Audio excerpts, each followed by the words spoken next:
여러분은 친구가 많은 것이 좋다고 생각하시나요? 저도 젊을 때는 주변에 친구들이 많으면 그게 좋은 건 줄 알았습니다. 하지만 나이가 들고 보니 인간관계 갈등의 대부분은 가까운 사람에게서 일어난다는 것을 알게 되었죠. 우리는 인생을 혼자 살다 보면 외로움과 불안함을 느낍니다. 게다가 중년이 되면서부터 각자 인생의 갈림길을 건너라 급격히 친구마저 적어지니 노년은 말할 것도 없겠습니다. 나이 들어 혼자 사는 어르신을 보고 외로우실 텐데라며 걱정하기도 하지만 요즘은 혼자 사는 삶을 스스로 선택하는 분들도 늘고 있다고 하는데요. 이런 분들은 가족 없이 홀로 사는 사람들의 노년이 결코 불행하지도 쓸쓸하지도 않다고 얘기하십니다. 그래도 기왕이면 혼자 되는 것보다는 낫다고 생각했지만 이걸 알고 나니 다 부질없고 혼자가 편하다는 걸 깨달았습니다. 여러분이 진정 노후를 행복하게 즐기며 살고 싶다면 또 나이 들어 더 이상 싫은 것들과 공존하지 않고 혼자서도 편안하게 잘 지내고 싶다면 이것들을 알아두시는 게 좋을 것입니다. 혼자서도 잘 지내는 사람 특징 첫 번째, 나이를 의식하지 않습니다. 나이가 들어도 혼자 잘 지내시는 분들의 가장 큰 특징 중 하나가 바로 나이를 잘 의식하지 않는다는 것입니다. 신체 나이에 집착하지 않고 70세가 되든 80세가 되든 나이와 관계없이 어제보다 오늘, 오늘보다 내일 더 성장하는 자신을 염두에 두고 사는 것입니다. 자녀와 동거하고 있는 대부분의 어르신들은 자택도 자신만의 공간이 아니었고 언제부터인가 모든 일상적인 일도 가족에게 의지하게 되었다고 합니다. 자신이 결정하고 실행하는 일이 거의 없었습니다. 그런 수동적이고 의존적인 인생에서는 어찌되었든 무기력해지기 마련인데요. 내가 지금 몇 살이기 때문에 내 나이에 맞춰서 뭔가를 해야 한다는 틀이 없으면 새로운 걸 시작하게 될 때 남의 눈치를 보지 않습니다. 나이를 의식하게 된다는 것은 결국 남을 많이 의식하기 때문일 수 있는데 그래서 시작은 젊은 사람이 하는 것이라는 세상의 통념에 따르게 될 확률이 높아집니다. 그것은 마치 물을 가득 머금은 스펀지가 더 이상 물을 머금을 수 없는 것처럼 우리가 내 안에 가득 찬 고정관념을 쏟아내고 내 나이에 대한 인식을 잊어버리게 된다면 어떨까요? 그러면 언제든 새로운 일을 시작할 수도 있고 누군가 내게 새로운 제안을 해왔을 때 흔쾌히 받아들일 수도 있게 될 것입니다. 이렇게 인생의 키를 스스로 잡고 있다는 감각, 즉 자기 인생의 주도권을 쥐고 그것을 행사하고 있다는 감각은 어르신들에게 대단히 중요한 인생의 원동력이 됩니다. 혼자서도 잘 지내는 사람 특징 두 번째, 나의 미래와 재산을 남에게 맡기지 마세요. 나의 행복을 절대 남에게 맡기면 안 됩니다. 세상 사람 중 그 누구도 나의 미래를 책임져 주지 않습니다. 오로지 나는 나 자신만이 책임질 수 있습니다. 하지만 우리는 나이가 들면 마음과 몸이 약해지면서 누군가가 내 시간과 재산을 주면 나를 책임져 준다는 말에 희망을 품기도 하죠. 하지만 어떤 경우라도 이것을 잊지 마세요. 누군가에게 내 시간과 재산을 전부 주었을 때 그때 내가 기댈 수 있는 것은 상대의 자비뿐이라면 상대의 마음 먹기에 따라 언제든 나의 자유가 제한될 수 있는 조건이라면 절대로 그에게 여러분의 시간과 재산을 주지 말기를 바랍니다. 간혹 자산가 어르신들 중 공정하지 않은 유산 분배로 인해 자녀들이 찾아오지 않거나 법정 다툼까지 가는 경우를 보게 되는데 내가 지켜본 바로 유산은 쓸 만큼 다 쓰고 나면 법이 알아서 분배토록 하는 것이 가장 탈이 없는 것 같습니다. 나름의 기준으로 둘째가 좀 어렵게 사니까 둘째를 더 줘야지. 셋째가 아들이니까 많이 줘야지. 마지를 더 챙겨줘야지 하는 것은 자녀 불화의 원인을 제공하고 객관성이 떨어지는데요. 본인들의 생각과 자녀들의 생각은 모두 본인 위주로 잣대가 기울어져 있어 어떻게 하든 모두를 만족시킬 수 없지요. 노후에는 벌이가 불안정할 수밖에 없습니다. 그러니 그간 살아온 인생의 열매를 수확하여 그것으로 살아갈 수밖에 없습니다. 그러니 혼자 사는데 지장이 없을 정도의 재산은 반드시 가지고 계실 것을 추천드립니다. 정말 네 발로 걸어 다니고 맛있는 음식을 입으로 먹을 수 있는 날이 그리 길지 않다는 점을 명심하시고 하루하루 감사하고 소중하게 열심히 즐기셔야 됩니다. 혼자서도 잘 지내는 사람 특징 세 번째, 도전을 두려워하지 않습니다. 고독을 즐기는 사람들은 나이에 상관없이 의미 있는 도전을 합니다. 자신이 이루고 싶은 꿈, 목표가 있으면 실행에 옮기는 추진력이 있습니다. 자신에게 집중하는 시간이 많기 때문에 자신이 진짜 무엇을 원하는지 잘 알 수 있습니다. 나이가 들수록 나만의 취미생활과 배움의 끈을 절대 놓으시면 안 됩니다. 평균 수명이 길어진 지금 단순히 오래 사는 것을 목적으로 삼기보다는 여생을 얼마나 아름답고 가치 있게 사느냐가 관건인 시대이죠. 우리 세대가 다들 그랬듯 저도 30대까지는 사회 구조에 맞춰 살기 바빴습니다. 외적으로나 내적으로 나를 돌아볼 진중한 시간을 갖지 못했습니다. 그러다 50대를 지나면서 어떤 인생의 막을 보내야 가치 있을까 싶더군요. 동시에 자녀 세대에게 존경받는 부모가 되려면 어떻게 노후를 보내야 할까라는 고민도 생겨났습니다. 요즘엔 여기저기서 혼자서도 재미나게 사는 어르신들의 이야기가 많이 보입니다. 그 중에서 여러분들께 도움이 될 만한 분들의 글을 한번 가져와 보았습니다. 내년에 60 후반을 바라보는 나이입니다.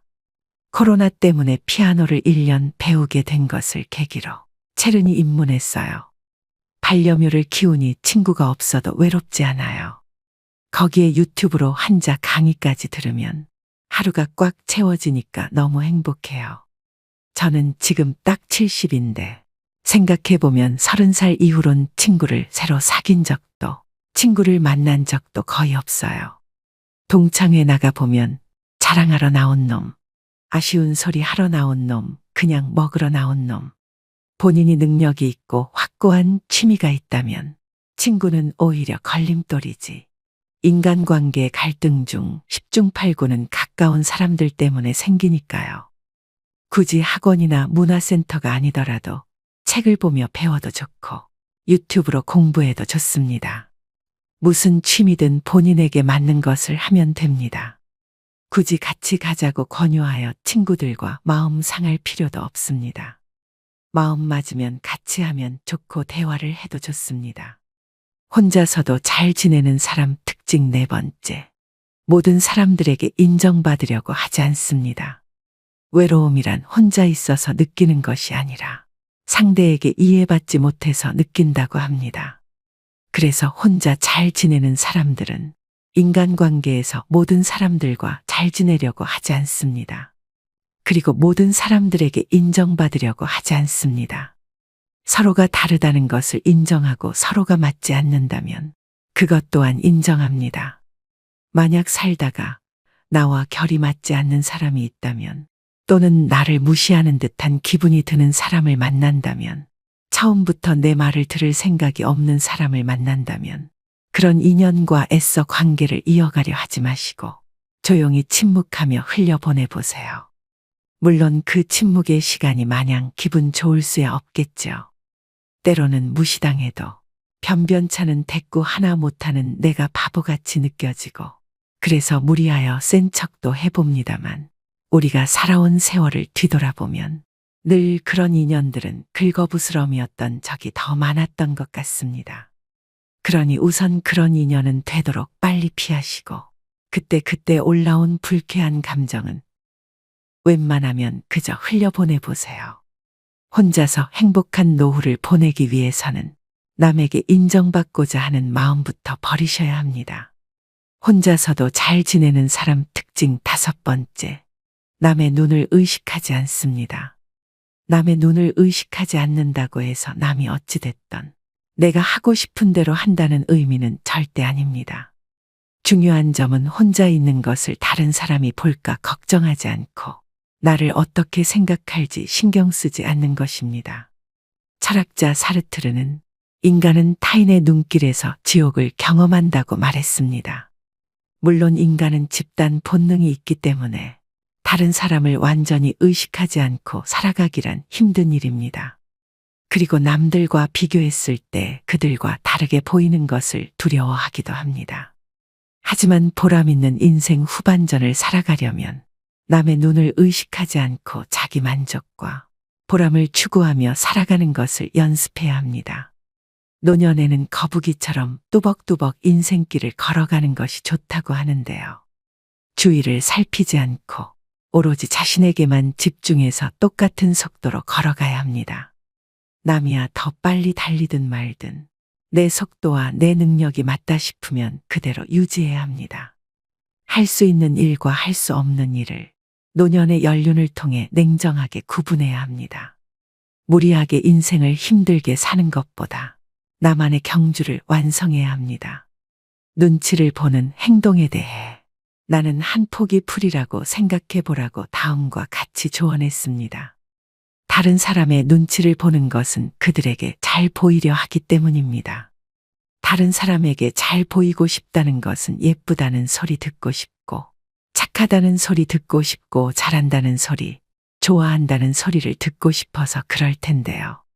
그렇지만 한 포기의 풀은 누가 보든 안 보든 아무 상관하지 않고 설령 사람이 밟고 지나가도 아무런 상관을 하지 않습니다. 아무도 안 봐도 그냥 꽃 피울 때가 되면 꽃 피우고 그 자리에 그냥 있어요. 꼭 누가 봐줘야만 꽃을 피우는 게 아닙니다. 다른 사람의 사랑을 바라는 것은 그들의 노예가 되는 것과 같습니다. 이제 노예가 되고 싶지 않다면 나는 한 포기 풀입니다 하는 자세로 살면 됩니다. 혼자서도 잘 지내는 사람 특징 마지막 6번째. 고독을 즐깁니다. 고독이라는 단어는 언뜻 부정적인 의미가 강해 보이지만 철학자 쇼펜하우어는 세상의 소란스러움에서 한 발짝 떨어지라는 의미라고 말합니다.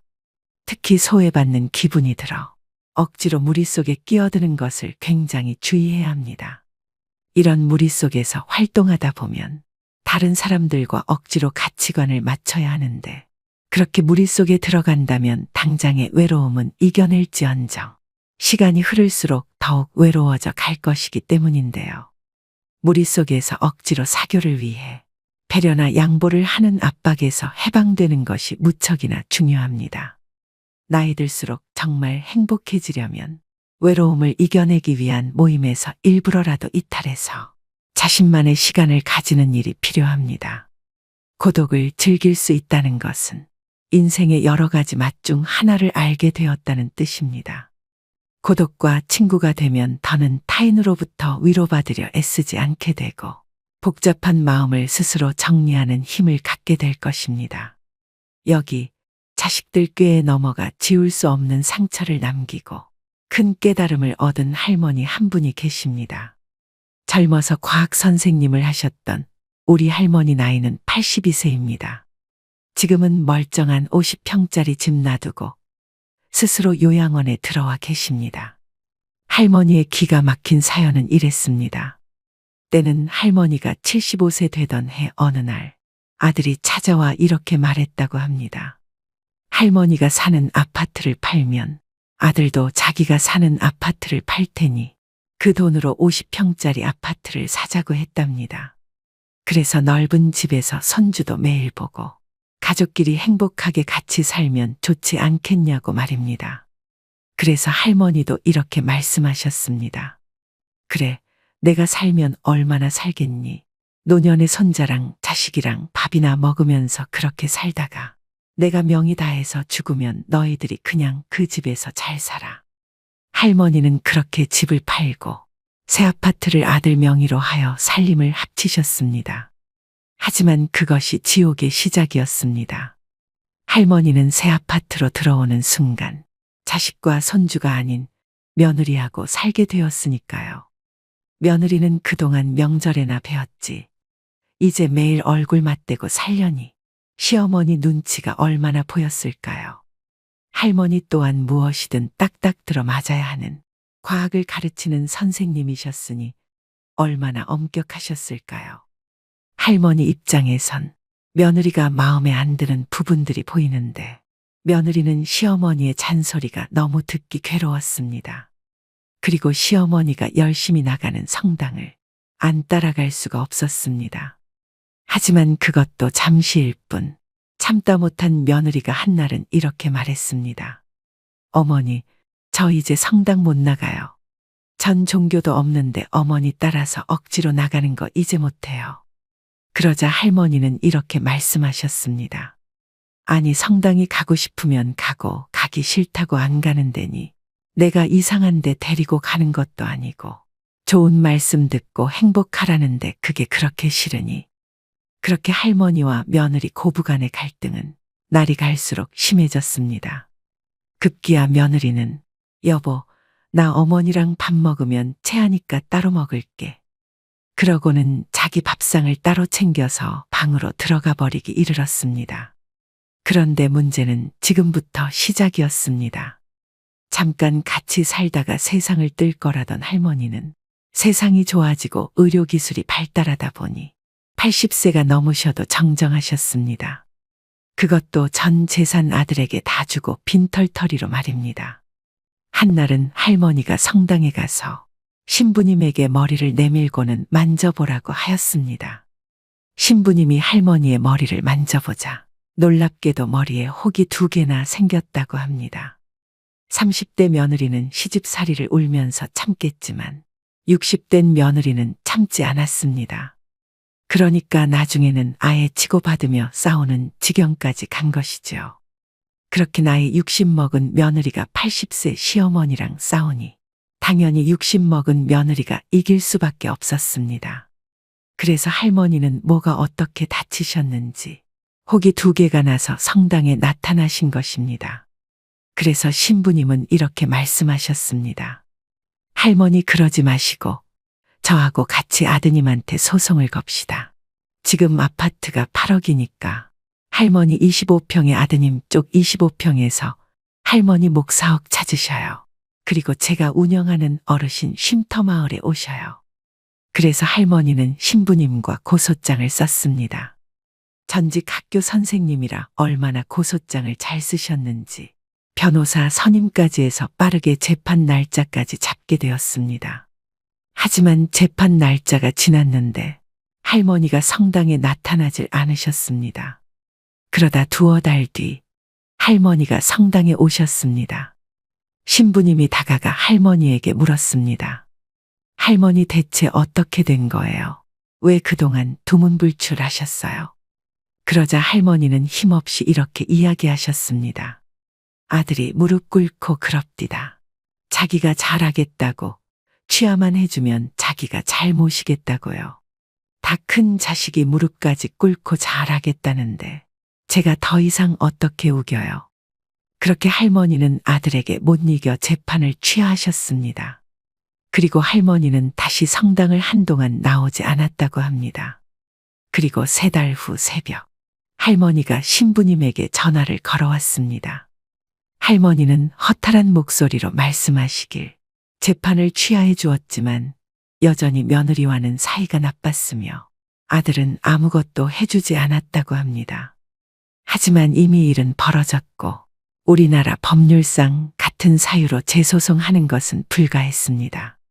결국 견디다 못한 할머니는 멀쩡한 50평짜리 아파트를 두고 지방에 있는 요양원에 들어가게 된 것입니다. 보통 어르신들이 70대가 넘어가면 이때를 인생의 황혼기라 여기십니다. 호수의 높은 가을 하늘과 붉은 단풍이 가득 차면 가을에 잘 익은 과일이 떨어지는 것처럼 어르신들은 이제 낡고 정든 신마저 벗고 세상을 떠날 채비를 할 시간이라고 여기십니다. 하지만 이제는 그런 생각을 바꾸셔야 할 것 같습니다. 지금 100세 시대는 우리 생각보다 오래 살 수도 있으니까요. 어떤 기자가 102세 할아버지한테 물었습니다. 살아오시면서 제일 후회스러우신 게 뭐예요? 그러자 할아버지는 내가 70살에 그랬지. 내가 살면 얼마나 사나. 내일 모레면 죽겠지. 그래서 자식들이 어디 여행이라도 같이 가자 하면 내가 삶을 얼마를 살았는데 무슨 여행을 가느냐. 너네들이나 갔다 와라. 난 여기 있을 테니까 했지. 근데 나이가 80이 돼도 안 죽었어. 그래서 이젠 80이니까 진짜 내일 모레면 죽을 거다 했지. 그래서 자식들이 갈비 먹으러 가자 그래도 안 갔어. 난 내일 죽을 건데 무슨 갈비를 먹냐. 그런데 90이 됐는데도 안 죽었어. 그리고 100살이 돼도 안 죽는 거야. 그렇게 자그마치 30년 동안 내일 모레면 죽을 거다 그러고 뒷방에 앉아 있었던 게야. 여기서 30년은 결코 적지 않은 시간입니다. 102세 할아버지는 안타깝게도 그 30년 동안을 죽을 날만 기다리며 허비를 하신 것입니다. 젊은 사람들이 바쁘게 살아가는 시대에 자녀들을 자신의 곁에 두는 것은 어쩌면 부모님에게 다소 욕심일지도 모릅니다. 물론 자식들이 효도를 하고 싶지 않은 것도 아닐 것입니다. 왜냐하면 사회 속의 자녀들이 부모님들을 돌볼 시간이 거의 없다는 것을 미루어 볼 때 모두 마음은 있으나 힘이 닿지 않아 행할 수 없다고 봐야 하는 것 아닐는지요. 그렇다면 우리는 어쩌면 부모에게 효도하는 마지막 세대이자 자녀에게 버림받는 첫 세대일 수밖에 없는 우리는 스스로 자립할 수 있는 노년으로 만드셔야 됩니다. 오늘의 영상 어떠셨나요? 세상에서 가장 불행한 사람은 혼자 사는 사람이 아니라 마음이 맞지 않는 사람과 같이 사는 사람이라고 했습니다. 법륜 스님은 특히 외로움을 극복하는 방법에 대한 질문에 그냥 외로움은 느끼면 되는 것이다. 외로움은 극복하는 게 아니라 그냥 외로워하면 된다고 말씀하셨는데요. 60대 이상의 여성의 경우 혼자 살 때 오히려 행복지수가 상승한다는 연구 결과가 있습니다. 이처럼 노후의 행복지수는 주변에 사람이 많고 적은 것과 관계가 없다는 것을 각종 통계 자료의 설문조사를 통해 알 수 있습니다. 젊었을 때는 대부분의 시간을 친구들과 어울리며 소통하고 지냈지만 서로의 가정이 생기고 먹고 사는 일에 매달리다 보니 대부분의 친구 관계가 자연스럽게 멀어지게 됩니다. 그러면서 인간 관계도 유행이고 유통기한이 있다는 것을 다시 한번 깨닫게 됩니다. 그리고 나이가 들어감에 따라 연륜이 쌓이면서 서로 억지로 힘들게 맞춰줘야 하는 친구 사이보다는 그냥 가장 나다운 모습으로 지낼 수 있는 관계를 대부분 더 선호하게 됩니다. 밥을 한 끼 먹어도 상대방이 좋아하는 메뉴, 좋아하는 분위기의 식당을 고려하고 계산하는 것보다는 내가 지금 당장 먹고 싶은 음식을 남 눈치 보지 않고 편하게 먹는 게 이제는 혼자임이 편해지고 있다는 증거입니다. 우리는 나이가 들어가면서 친구와 멀어졌다고 생각하지만 사실은 그렇지 않습니다. 친구와 멀어지고 친구가 없어지는 것이 아니라 친구가 필요 없는 나이가 되어버린 것이죠. 혼자 있는 것이 외롭다는 생각이 들어 주변 친구들을 만나보면 하나같이 다 자식 자랑, 돈 자랑, 배우자 뒷담화 등 부정적인 이야기들로만 하루를 채워가거나 무리한 부탁을 하거나 사소한 도움을 요청하는 일도 아주 빈번하게 일어납니다. 이런 일이 반복되다 보니 친구를 만나고 헤어지는 순간에 즐겁고 행복한 기억보다는 더 기분이 우울하고 외로워지는 경험을 한 번쯤은 해보았을 것입니다. 그렇기 때문에 우리는 앞으로의 인생을 혼자여도 즐겁게 시간을 보낼 수 있는 삶으로 채워나가야 할 것입니다.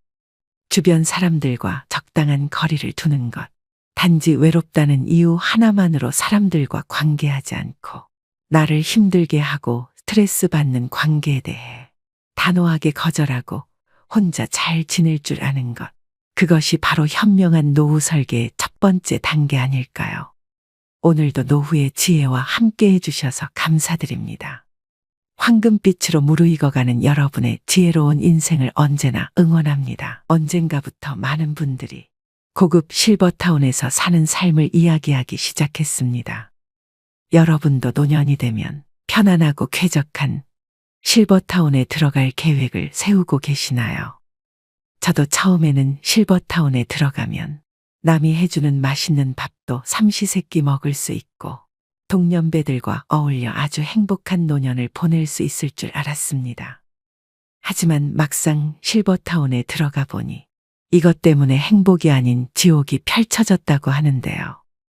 70대의 한 노인은 실버타운이 저승가는 중간에 대합실이라고 했습니다. 죽으려고 실버타운에 들어왔다는 노인들도 여럿이었답니다. 큰맘 먹고 실버타운 들어갔다가 돈만 날리고 살던 곳으로 다시 돌아가는 이유를 아시나요?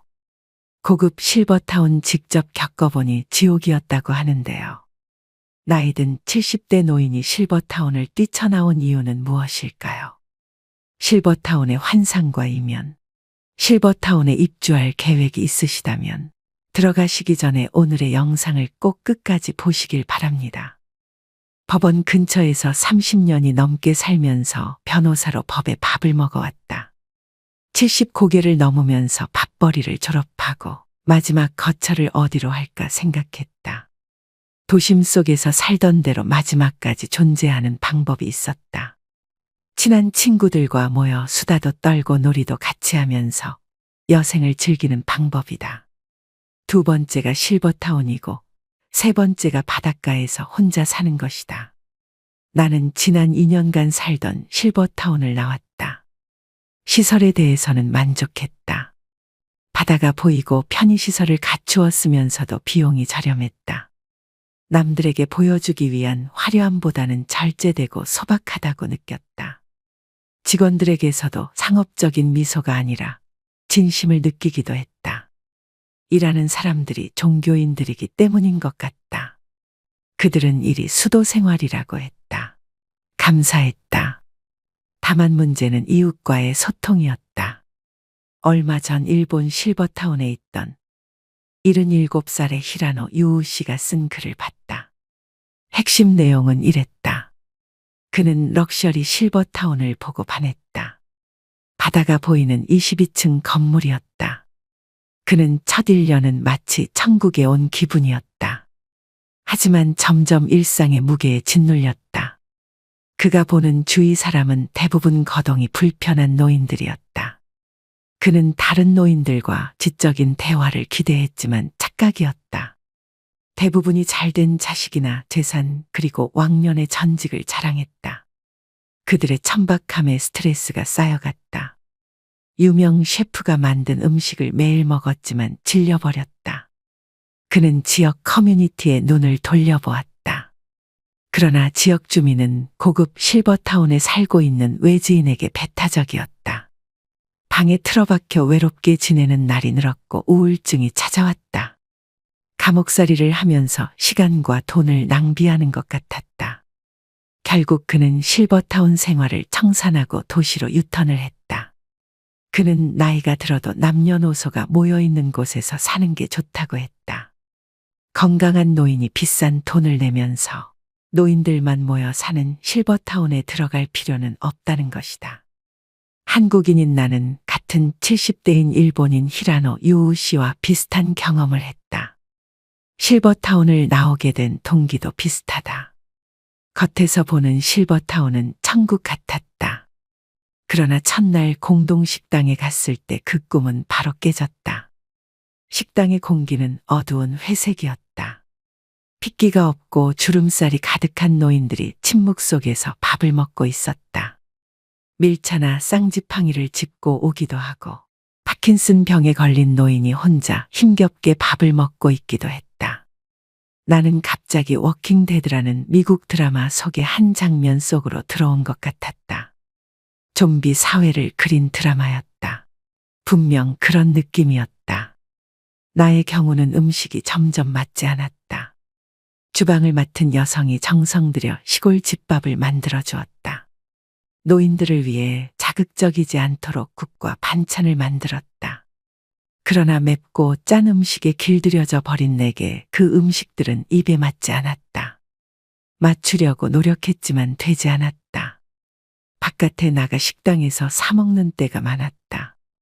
결론적으로 소통이 힘들고 밥을 사 먹으면 실버타운이 주상복합 아파트와 비슷하다는 생각이었다. 노인들에게 다가서면서 대화를 시도해 보았다. 90대의 한 노인은 그곳은 저승가는 중간의 대합실이라고 했다. 죽으려고 그곳에 들어왔다는 노인들도 여럿이었다.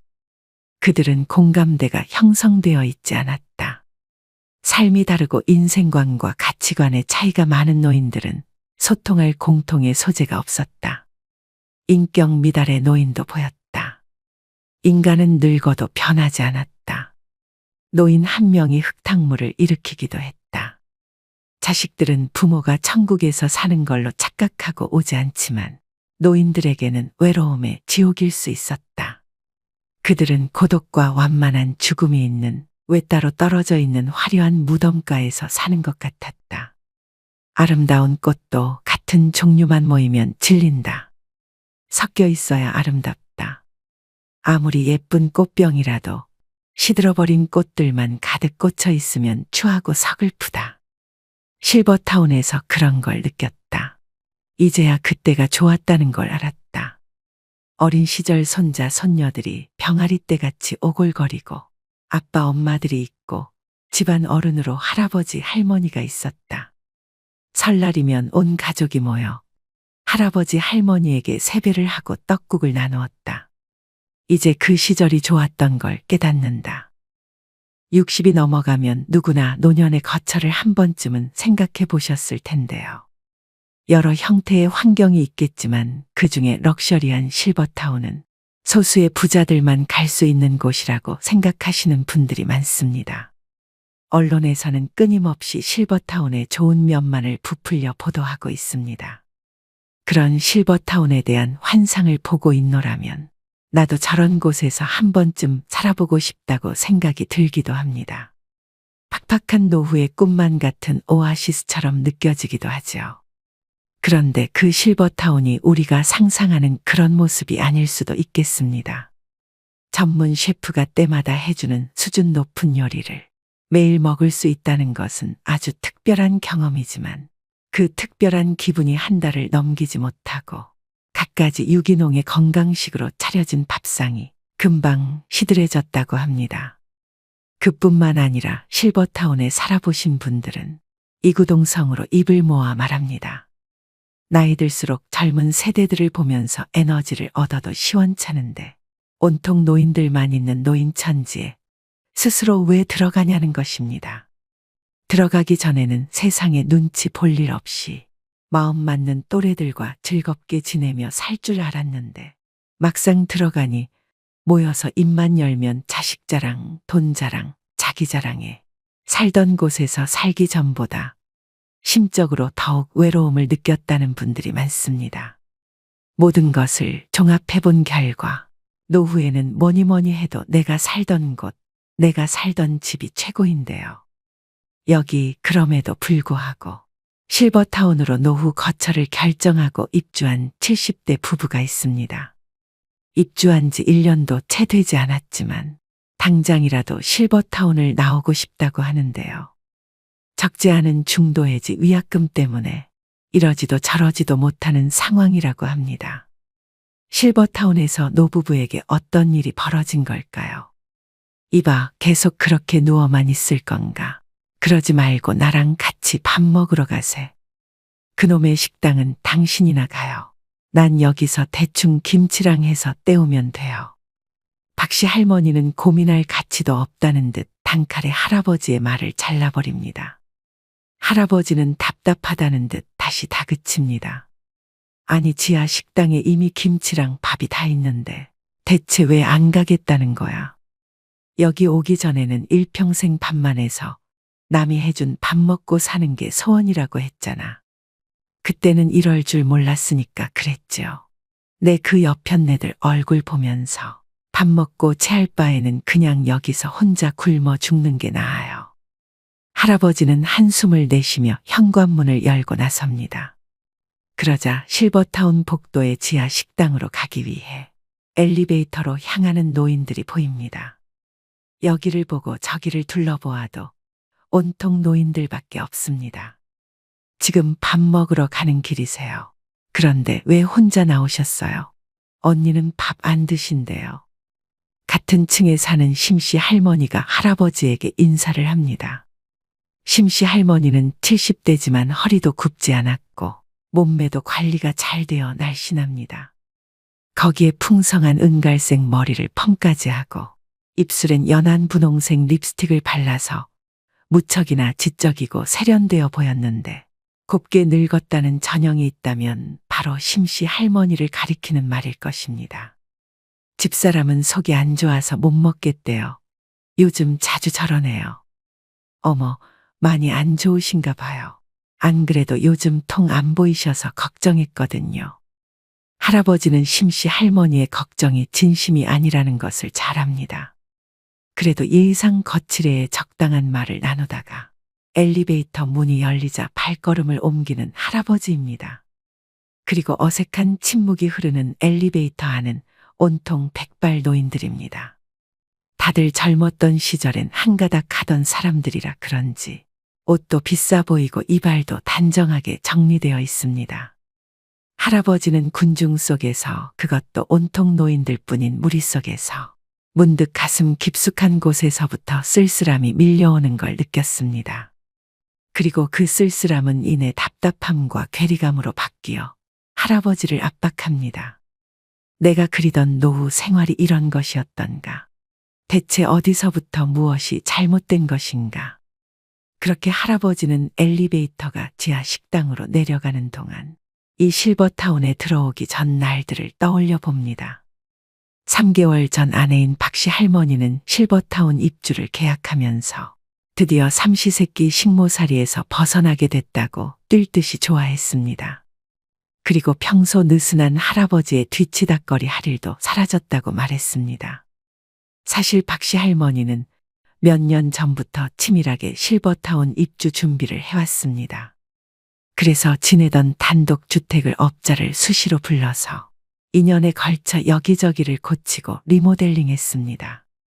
심지어 구들장에 있는 황토방 별채는 두 부부가 겨울에 애용하던 곳이지만 아궁이에 불을 떼서 그름이 생기면 집값이 떨어진다고 2년 전부터 사용하지 않았습니다. 그리고 그 봄에 집을 3억에 팔았습니다. 그렇게 박씨 할머니 부부는 주택 매매를 통한 이익과 남편의 퇴직금과 그간 모아둔 돈을 바탕으로 지금의 실버타운에 들어오게 된 것입니다. 하지만 두 부부는 입주 첫날부터 생각지도 못한 광경에 당황했습니다. 아유, 이번에 새로 들어오는 분인가 봐. 들어온 첫날부터 앞집, 옆집, 뒷집에서 사람들이 몰려왔습니다.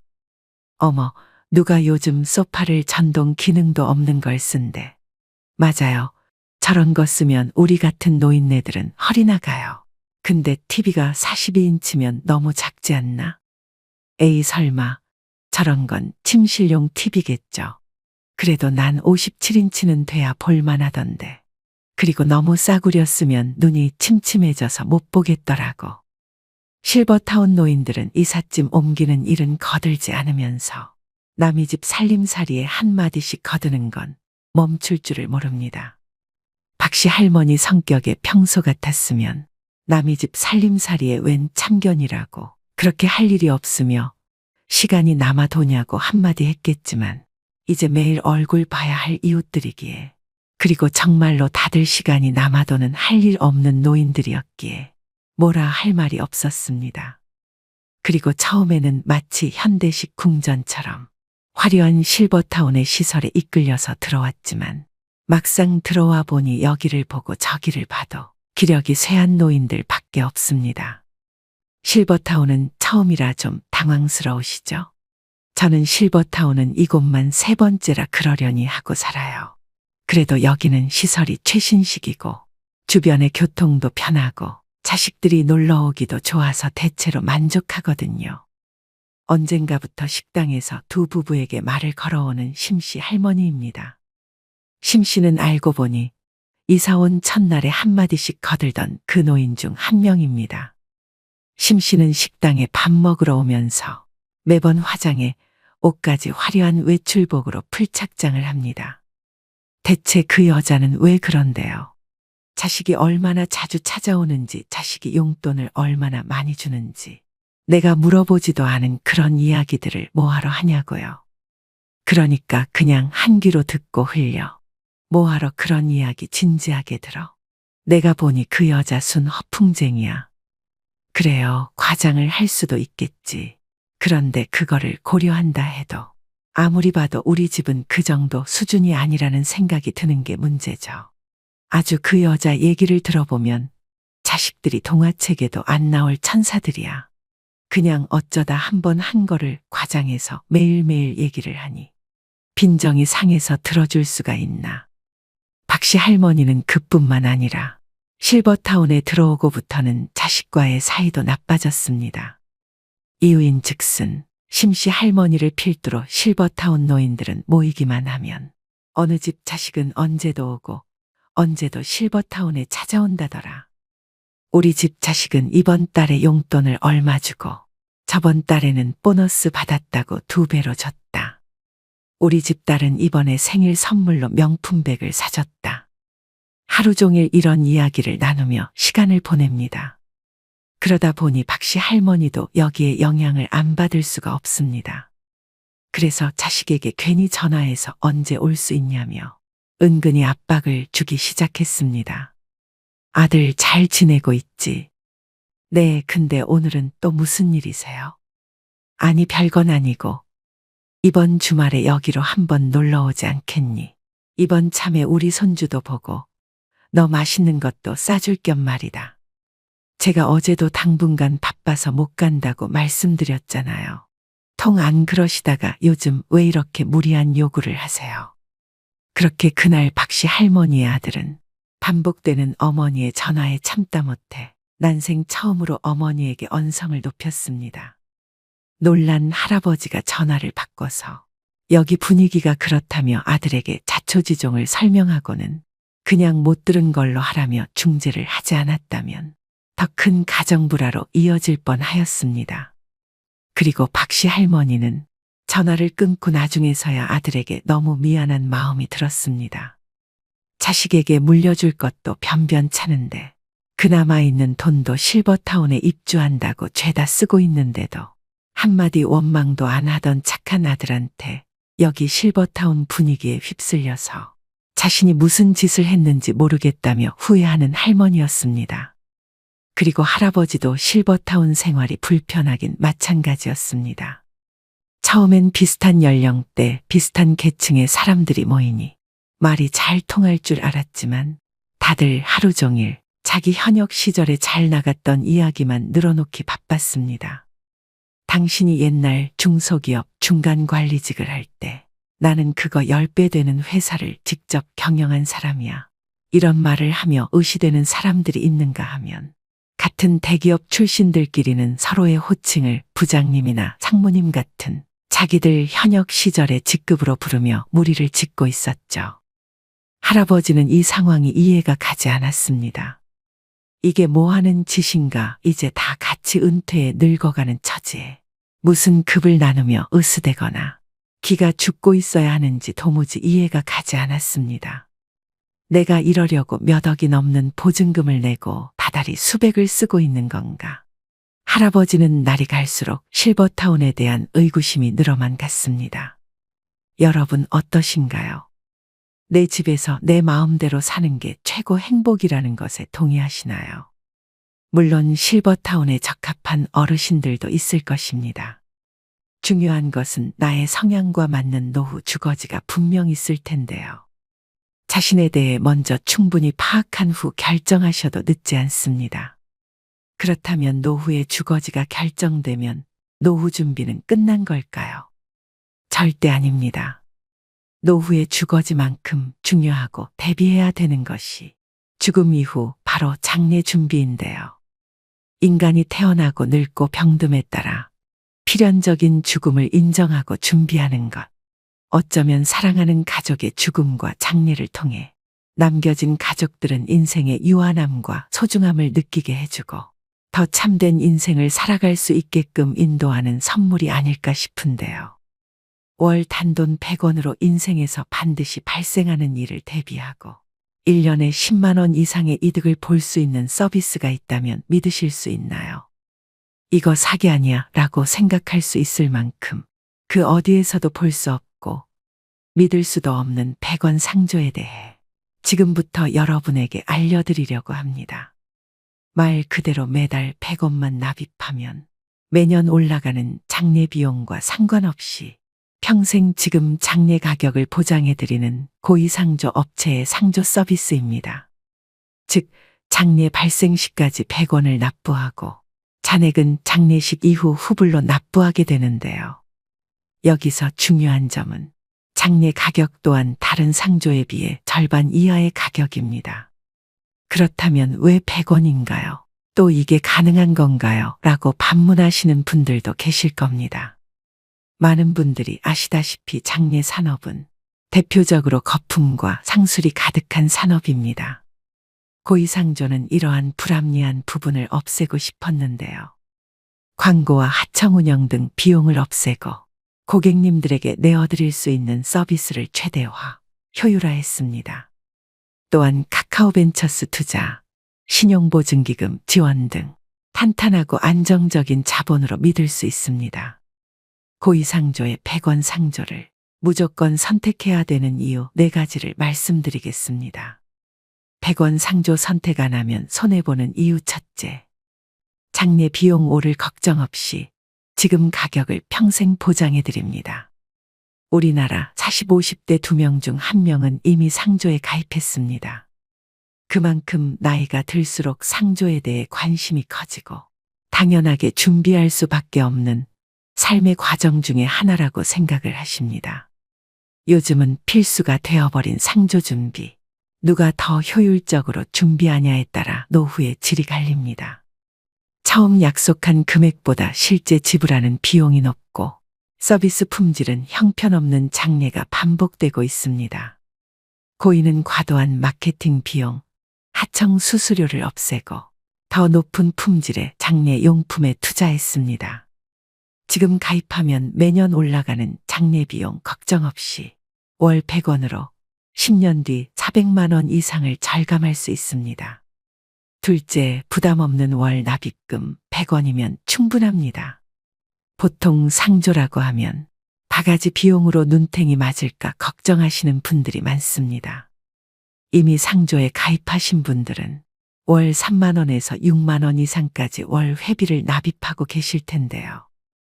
100원 상조는 IT 기술과 투명한 서비스 정책으로 불합리한 가격 거품을 쫙 빼고 장례 발생 시 타사 대비 절반 가격으로도 최소한의 운영이익을 확보하기 때문에 월 100원 상조가 가능하게 됩니다.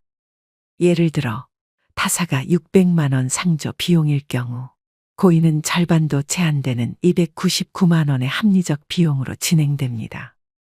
또한 고객이 믿고 맡긴 돈으로 투자 수익을 얻지 않습니다. 아름답고 깊은 애도를 위한 장례 준비는 월 100원이면 충분합니다. 이처럼 월 납입금과 장례 비용 부담을 모두 줄이고 높은 품질의 장례 서비스를 제공합니다. 셋째, 상조 잘못 골랐다간 큰 코 다칩니다. 상조 중에는 무책임한 운영으로 폐업하는 곳도 많아서 고객이 예치한 돈을 전액 받지 못하는 경우도 있습니다. 가전 등 상품을 받을 땐 좋지만 만약 계약할 일이 생기면 위약금이 발생합니다. 고위상조는 투명하고 정직한 장례를 위해 3가지 약속을 지키고 있습니다. 첫째, 업계 최초 장례 품목별 가격 정찰제. 둘째, 미사용품 100% 현금 공제. 셋째, 서비스 불만족 시 100% 환불 정책. 이처럼 한 번뿐인 장례, 믿고 맡길 수 있어야 합니다. 넷째, 고이 믿을 만한 곳일까요? 전적으로 믿으셔도 됩니다. 일단 고인은 국민은행과의 예치를 통해 고객의 납입금을 100% 안전하게 보관하기에 이를 걱정을 하실 필요가 없습니다. 예치한 금액도 원할 시에 위약금 없이 100% 돌려드립니다. 장례에서는 노잣돈 유도 등도 절대 하지 않습니다. 가격은 절반이지만 장례 퀄리티는 100점 만점에 100점입니다. 품질을 높이기 위해 거품을 없앤 만큼 이미 이용하신 분들의 후기로 증명되고 있는데요. 5점 만점 후기 평점에 4.9점 이상의 후기로 그 사실을 보여주고 있습니다. 중요한 장례 지도사의 선별에도 신원 확인 및 평판 조회, 인성 실무 면접 등 4단계 검증 시스템을 통해 믿을 수 있는 장례지도사만 고집하기에 더욱 믿고 맡길 수 있는 상조인 것이죠. 어떠신가요, 여러분? 이렇게 합리적이고 투명한 상조 서비스를 놓친다면 두고두고 후회하게 될 텐데요. 여기서 상조 관련 자주 묻는 질문 3가지에 대해 답변 드리겠습니다. 첫 번째, 저는 이미 상조에 가입해 있어요. 상조에 가입해 두셨다니 잘 대비하고 계십니다. 다만 이미 가입했더라도 꼼꼼히 살펴보셔야 합니다. 해약하더라도 더욱 이득을 볼 수 있고 완납 후 환급을 받더라도 그 이상 이득을 보실 수 있기 때문입니다. 두 번째, 장례식장에서 알아서 해준다던데요. 맞습니다. 다만 장례식장에서는 더 낮은 퀄리티에 더 비싸게 장례를 치를 수 있습니다. 장례식장의 장례지도사는 빈소에 1시간에서 2시간 들르고 물품을 파는 역할이 주입니다. 고위상조의 장례지도사는 처음부터 끝까지 책임집니다. 장례식장에서 준비하는 기본용품은 비용이 비싸고 식비 추가 비용 관리가 안 됩니다. 식비를 관리해주는 상조와 달리 장례식장은 많이 나올수록 이득이므로 수십만 원을 추가로 부담하게 되는 셈입니다. 금융하면 토스, 배달하면 배민인 것처럼 장례하면 고의가 되도록 노력한다고 하니 한번 믿고 함께 하셔도 좋을 것 같습니다. 세 번째, 꼭 지금 가입해야 할까요? 네, 맞습니다. 상조 가입은 빠르면 빠를수록 좋습니다. 앞서 말씀드렸다시피 매년 장례 비용은 5에서 10%씩 비싸집니다. 지금 월 100원만 내면 10년 뒤 장례 비용을 400만 원 이상 절감하는 효과가 있는데요. 이것만으로도 바로 가입하셔야 되는 이유 충분하겠죠? 모르면 바보 되는 장례 준비에 대해 알려드렸습니다. 사랑하는 가족과 그 가족들에게 부담을 주지 않을 미래의 내 장례를 위해서라도 지금 선택하셔야 됩니다. 죽음과 장례는 어느 누구라도 피해갈 수 없는 삶의 과정인데요. 투명하고 합리적인 고위상조의 100원 상조를 통해 미래를 준비하시는 건 어떨까요? 전화 상담 필요하신 분들을 위해 전화번호 남겨드립니다. 고위상조 1666-9784입니다. 이미 상조에 가입하신 분들도 상담만 받아보고 싶은 분들도 부담 없이 전화하시면 됩니다. 여러분 모두 현명한 장례, 현명한 고위 선택하시길 바랍니다. 오늘도 노후의 지혜와 함께 해주셔서 감사드립니다. 황금빛으로 무르익어가는 여러분의 지혜로운 인생을 언제나 응원합니다.